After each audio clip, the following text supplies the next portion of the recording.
Hi, it's Julia Glass. Behind the camera, we have Brooke Dyer. Hi. And this is Ed Smith. He fought in the Vietnam War for 2 terms, and we're going to be hearing a little bit about his story today.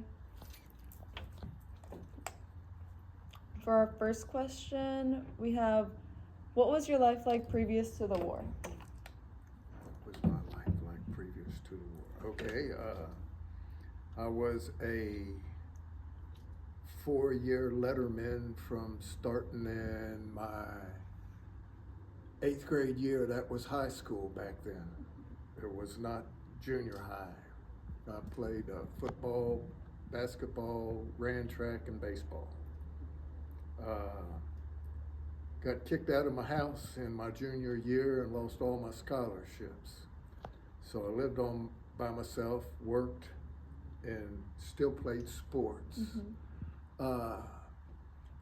Graduated in '67, and 3 days later, I got my draft notices. I was drafted into the service.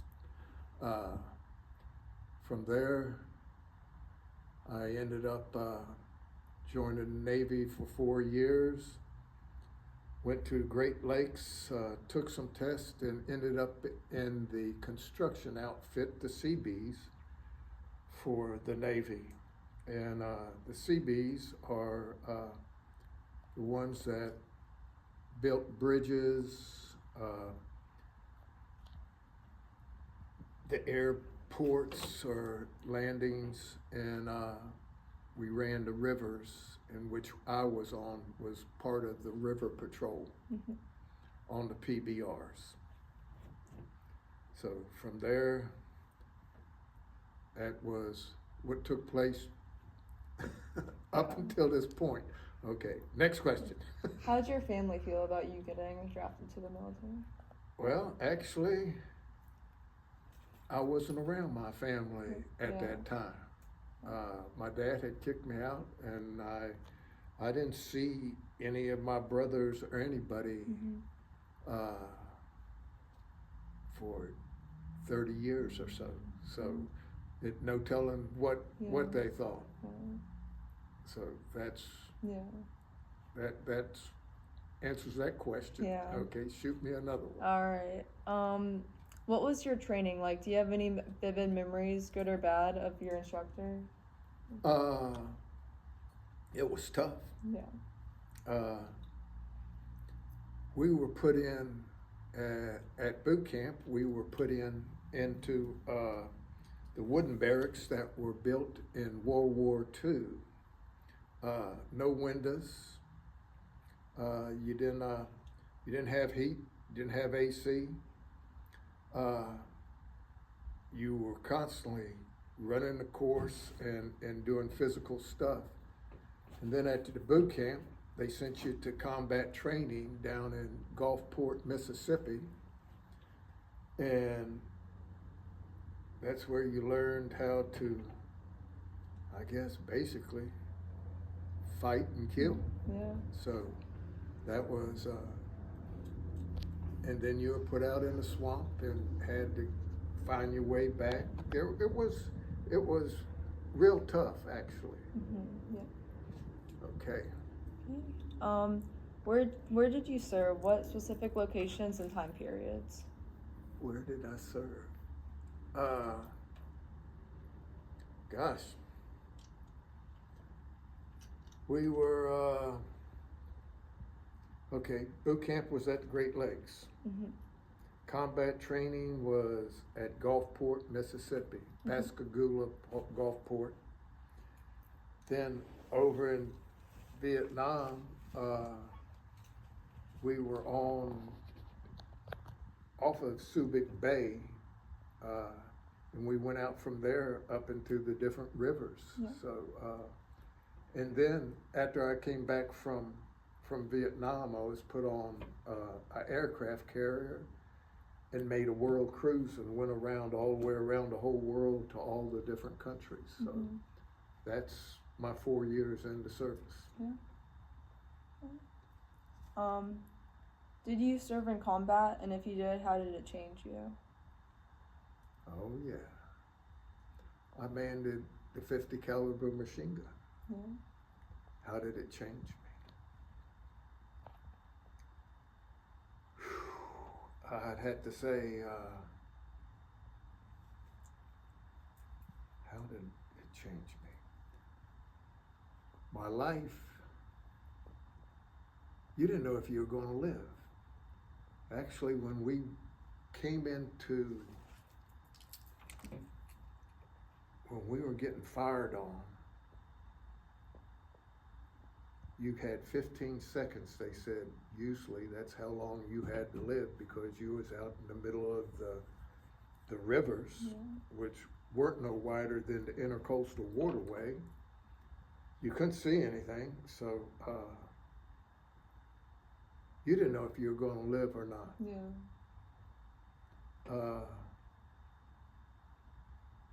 So all of a sudden, life was, I don't know how you want to say it. It was like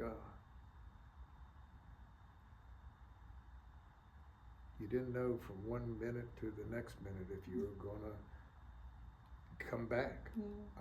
I had a lot of guys next to me get their head blowed off, or ended up holding some guys while they bled out. So that's was part of it. So that's how it changed you. It made you look at life a whole lot different. Yeah. For sure. That's for sure. Yeah.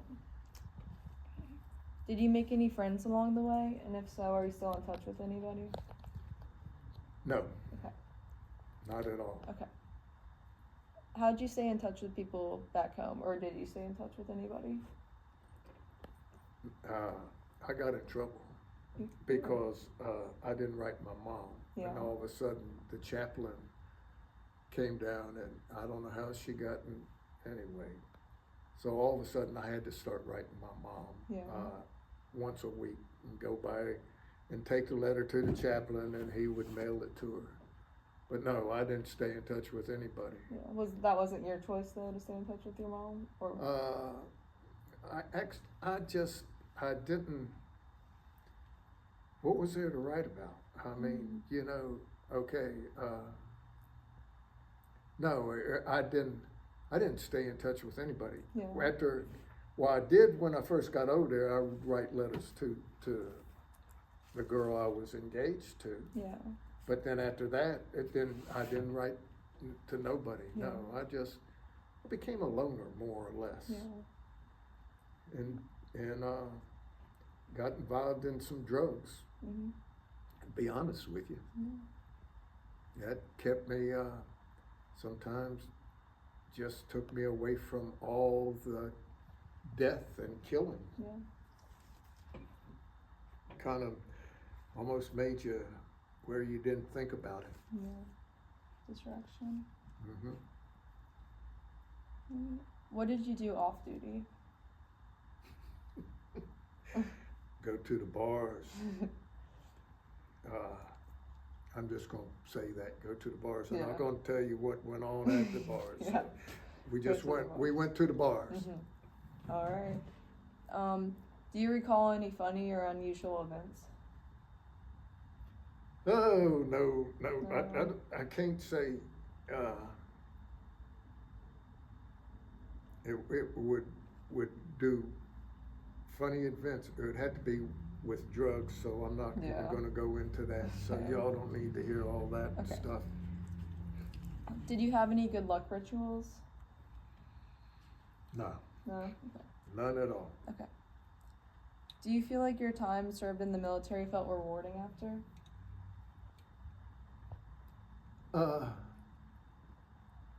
Not when I first got back. Yeah.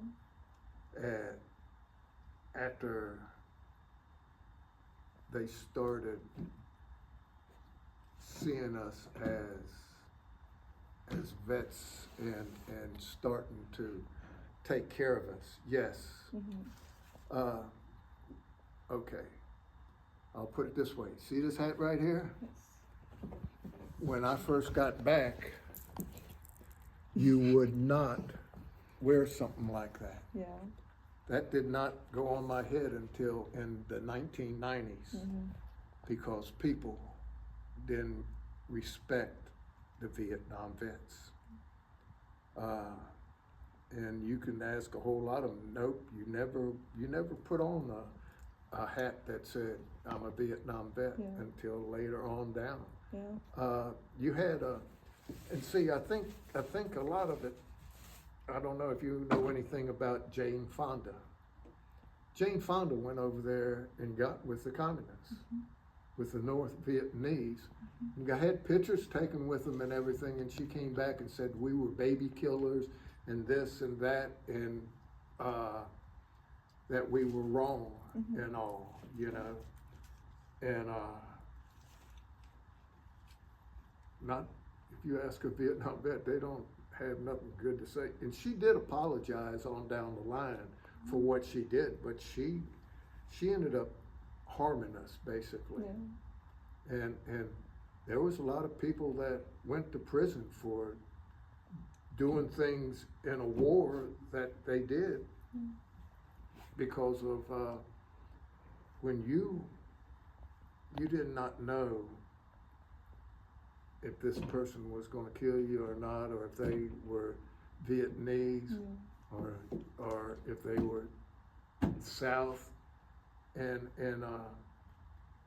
you turn your back on them and they would kill you, you know. So you had to really, and like I said, being at 18, you just didn't, you know, you just opened up. Yeah. So. How did you adjust to regular civilian life after the war? And what was your rank in the war after leaving your service? I was an E5, a second class petty officer. That would be a sergeant in the Marines or Army.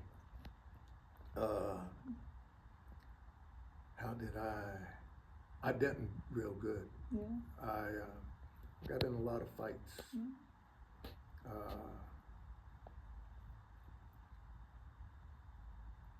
I didn't started drinking real heavy, just to cope. But then I went to college off the GI Bill, so and I was around other vets at that time. So but then we were drinking heavy and doing drugs. So that's how we coped when we got back. Yeah. But then I did get a bachelor arts degree in education. So I could have been a school teacher, but I never did it. So Yeah. I went to work for Publix. There was only two stores here in Jacksonville in 1970. And I started with them and worked for them for 20 years and was a store manager when I retired. So I guess in a way that was one of my coping mechanisms is working and all. Yeah. And using what the military had taught me, you know, how to lead others and so forth. So I'd say that was part of it. And for our last question, are you a part of any veterans organizations, or do you attend any reunions or anything like that? No. No. Nope. Around the vets here, but I mean that's not. No, I did belong to the VFW, you know. So I don't know if you want to say that's an organization. It's Veterans of the Foreign War. So. But no, I've never joined anything else, and I don't. I doubt if anybody's alive that I was on my little boat. Yeah. Now, to be honest with you, you have to remember I'm 75. I'm not no. it's not like it was. It's been a long time. That was 50 some years ago. 18, 75, well, close to it anyway. So, more or less, that's, but no, I don't belong to anything.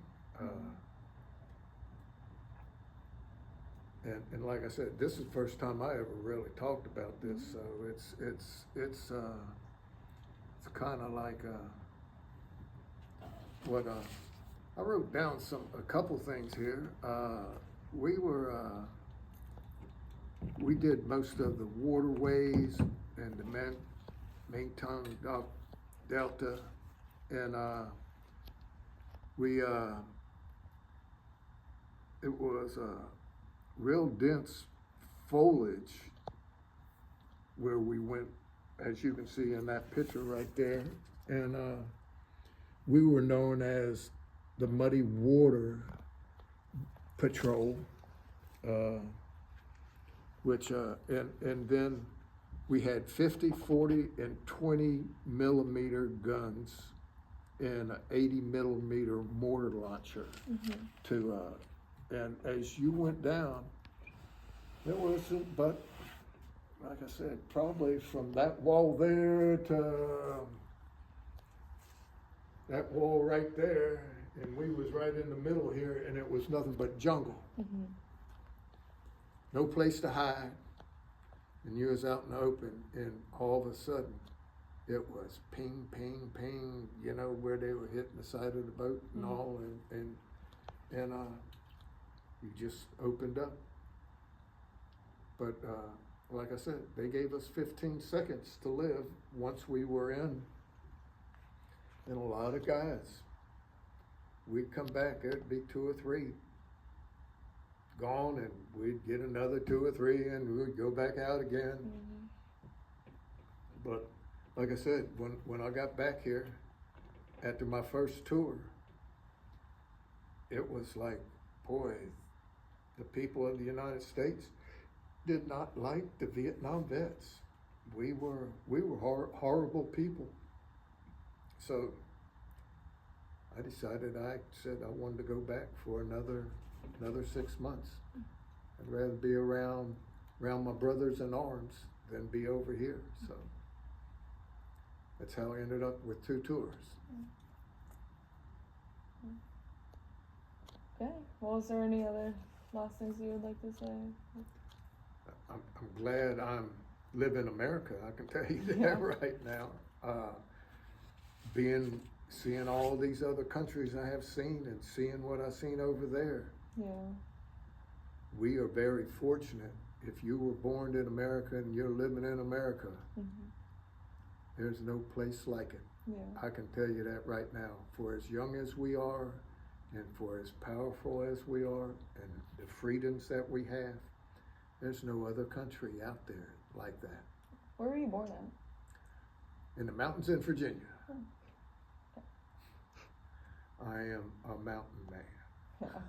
Was born on a mountain. Do you want to talk about the medals real quick? Because I can show them. Oh. Like, CPs. Did you just get these like all at once, or was it? Okay, no, that one I got out of boot camp. I got that one when I come back from Vietnam, and I got this one too after I come back from Vietnam. That's the President U Citation Award. Okay. All right. Okay. Well, thank you so much for your service, Ed.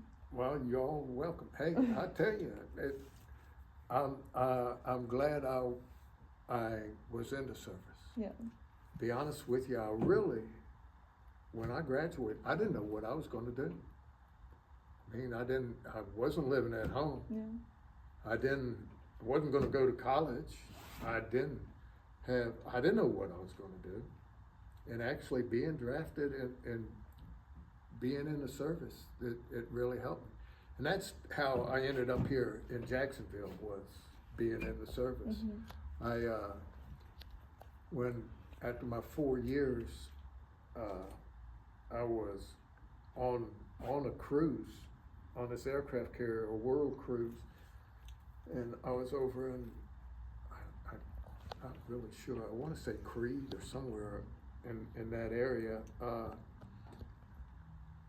and they asked me if I wanted to ship over, and I says, yeah, if I can get Key West was my first pick. Mm-hmm. If I would have gave me Key West, I would have stayed in the service, and I wouldn't have been here right now. So, but that anyway, and I would have never married Frances, which I know you know Frances Kitchens anyway, or Frances Kennedy now. And the other one was Mayport and A.S. Jackson. They put me at A.S. Jackson. I decided I didn't want to stay in the service, so I got out and started the school off the GI Bill. So did my 4 years. Got paid to go to school instead of having to pay to go to school. I did. They paid me. Yeah. I got pretty good money. All right. Well, thank you so much for telling us your story. Well, I don't know if it was that much of a story, but hey, that was it was a long time ago. Yeah. And it's something that what can I say? That was part of my life. Yeah. And once you're in war, it stays with you. It will never ever go away. It's in you. But other than that, I can't give you anything else, I don't think. All right.